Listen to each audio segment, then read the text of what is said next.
apa kabar Anda pemirsa? Berjumpa lagi dalam Berita Mataram hari ini. Sejumlah informasi penting dan menarik lainnya telah kami siapkan untuk Anda, dan berikut diantaranya. Kericuhan warnai unjuk rasa warga tolak relokasi di kantor Wali Kota Mataram.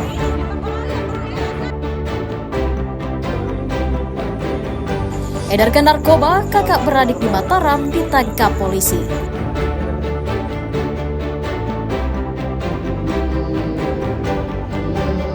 Ratusan jemaah calon haji kloter terakhir asal Kabupaten Lombok Barat diberangkatkan ke Tanah Suci. Bersama saya Listia Widya, inilah Berita Mataram selengkapnya.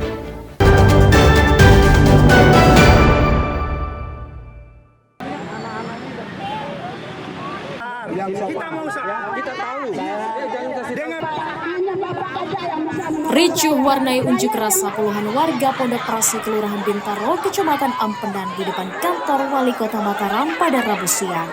Warga yang tengah menyampaikan aspirasinya tiba-tiba didatangi puluhan orang yang kemudian menyerang mereka. Hal itu menyebabkan pengunjuk rasa kocar-kacir, terutama para ibu yang histeris karena tidak menyangka akan terjadi keributan. Kedatangan warga yang tergabung dalam Forum Masyarakat Sasak Pesisir untuk menuntut agar tempat tinggal mereka tidak digusur oleh pemerintah. Mereka juga menolak relokasi ke Rusunawa karena hal itu akan menambah beban ekonomi mereka karena harus menyewa dan membayar listrik serta air. Tahun 2020 hari Senin tanggal 6. 2020 hari Senin tanggal 6. Bu masih tinggal di lokasi itu? Masih. Bangun rumah pakai apa di sana? Pakai tenda, terpal. Pakai apa bekas-bekas diruntuhkan sama orang-orang yang tak tahu di mana asal usulnya orang-orang sana.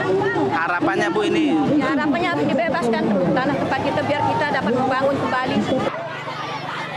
Merespon hal itu, pemerintah daerah menyatakan proses relokasi warga ke hunian sementara dan rumah susun dilakukan sebagai solusi dalam sengketa lahan tersebut.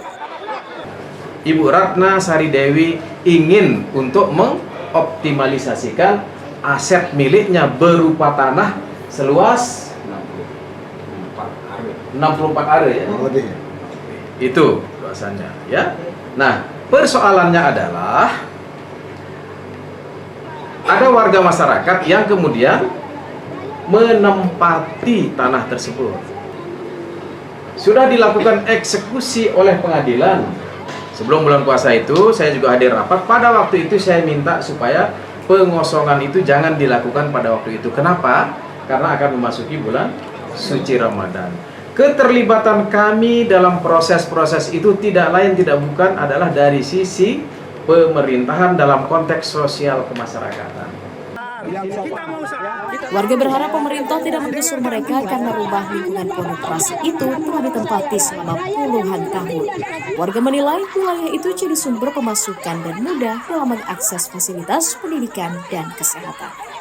Dari Kota Mataram, Eni Kusuma melaporkan.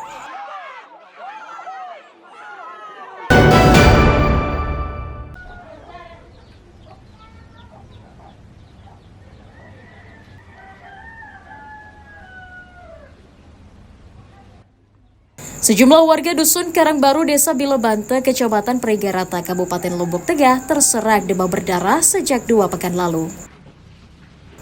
Kepala Dusun mencatat jumlah warganya yang terjangkit demam berdarah kini mencapai 9 orang dan seluruhnya dirujuk ke rumah sakit untuk menjalani perawatan.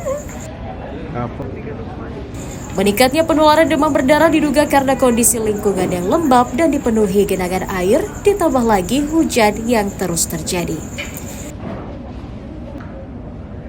Masifnya penularan juga dipicu minimnya kesadaran masyarakat dalam menjaga kebersihan lingkungan tempat tinggalnya. Dari hasil diagnosa memang DBD? Ya, trombositnya kurang. Kalau hasil labnya trombositnya sampai mencapai 60.000. Termasuk istrinya Pak Kadis? Ya. Apa penyebab utamanya sebenarnya Pak Kadis?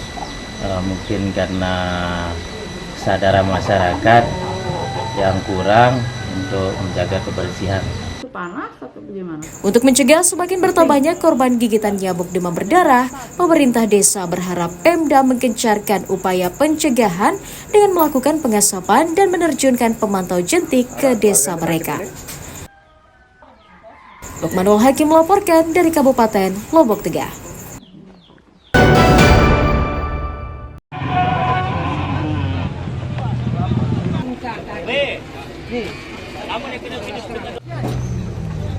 Dinas Peternakan Kabupaten Lombok Timur memperketat lalu lintas hewan antar daerah untuk mencegah penularan penyakit mulut dan kuku menjelang Lebaran. Pencegahan salah satunya dilakukan dengan menyetop pengiriman sapi dari Pulau Sumbawa untuk diperjualbelikan di pasar lokal. Petugas juga memperketat pemeriksaan kesehatan hewan ternak yang dijual di pasar ternak.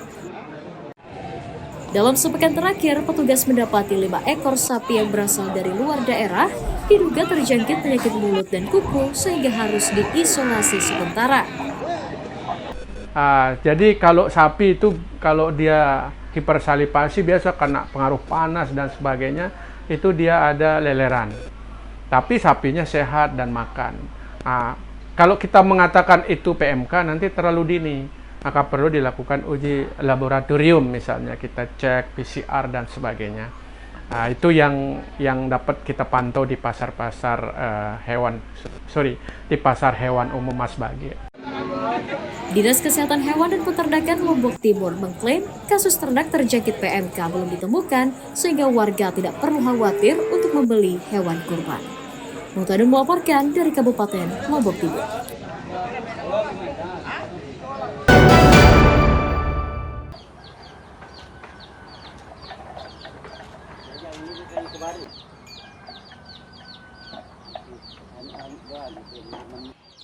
Merebaknya penularan penyakit mulut dan kuku pada sapi di Kabupaten Lombok Tengah dikeluhkan para peternak karena bisa menurunkan harga jual ternak jelang Lebaran.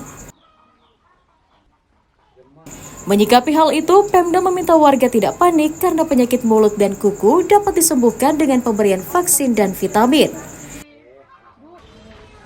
Pemda mendata kasus penularan PMK saat ini masih bersifat lokal dan hanya menyerang belasan hewan ternak di Desa Bilebante, Kecamatan Peringkarata.